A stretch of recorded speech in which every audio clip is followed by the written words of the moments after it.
I want to talk about the next generation, Kyle. Maybe we can talk about entry level, but what's your biggest piece of advice for those starting out in the industry?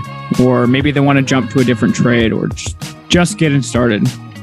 I think right now is it's got to be the best time. I mean, everybody you talk to has the same problem, and that's finding qualified people that are willing to come to work every day. So if you're that one guy and you get the job and something you want to do, and you go and just bust your tail, do a good job, and you don't even have to probably bust your tail. Let's be honest. The status quo is so low that you could just go and do the job, just do it and show up every day, and you're going to be an all-star, and you're going to make some, GC, builder, contractor, whatever. You're going to make them happy. The one thing that's been embedded in my head is there's this, I don't know if you've seen this industry statistic, Kyle, but it's about 40% of our industry is retiring over the next 10 years.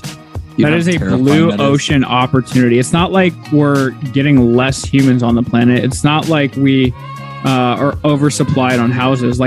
People are struggling to find homes to live in, for office spaces, the whole board. And I think that's the biggest thing that, even personally for me, that I want to communicate to a lot of people is there's a massive generation that's leaving with the textbook, the knowledge, the skills. And this is an opportunity to come in and you have job security because there's so much demand.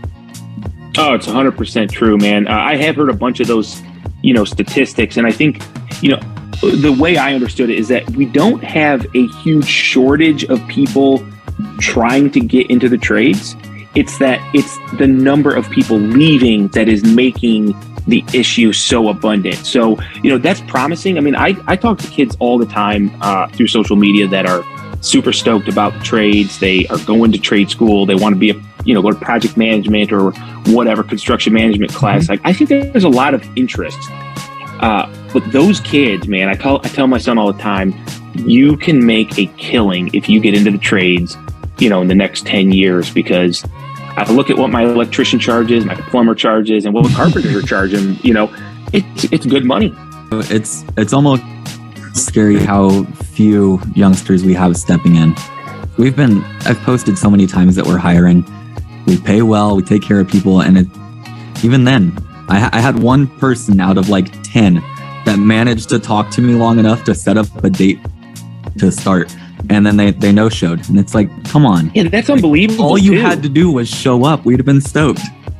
Kyle, I also have a question around, we've talked a lot about promoting yourself, what it can do for your business and word of mouth. But for that everyday trade that's maybe not running a business, how should they be promoting themselves and their skill sets? I think this is a very attractive thing that employers would want to see.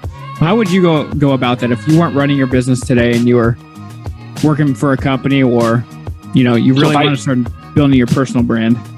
You literally can tell whatever story you want. So, I know people on social media that do work for people, and they showcase that they're running the job site or whatever task they're doing. It doesn't matter. You can build a virtual online portfolio of whatever you want. And so when you go meet that person, or somebody says, hey, I got a job opening, or Matt says, hey, I'm hiring a framer, you're like, dude, look at my social media. I've been framing for 3 years, and I love making crisp lines, good cuts. I use math, so really it's like anything in life, dude. We have such an opportunity to do whatever we want. I know everybody has limitations. Everybody has, they might start a little bit further back, but I don't know anybody that has been successful in the trades that didn't put in hard work. And showing up. Yeah. You know how many times we've heard that on previous episodes? They're the key is just to show up, and you basically have a job. It's insane. Answer your phone. Answer your phone. I don't know how many times I have literally gotten a job because the client said, I've called 5, 6, 8 people, and you're the only one that called me back. If you come give me a price, it's yours. That has happened more times than I can count in my years. It just blows my mind. Now, do you think that's a lack of professionalism on a contractor's part? Because I've said this many times. I think a lot of people that are contractors are often tradespeople that just kind of stepped into a business that don't really have a business background. So, yeah, it's true, but I don't have a business background. I have common sense. Like you want to run a business and be a good person. Not everybody has that common sense, though. I understand that, but like, if you go to business school expecting to learn to answer your phone, to give people honest feedback, I think it's a communication problem. I don't think people know how to communicate properly, whether it's anxiety, it's they've overbooked themselves. Like we all know the common story that, oh yeah, the drywall is going to be on Wednesday. And then he doesn't show up on Wednesday. And then he shows up like on Thursday afternoon is like, yeah, I had this thing going, but I'm here today, but I'm only going to be here for 2 hours.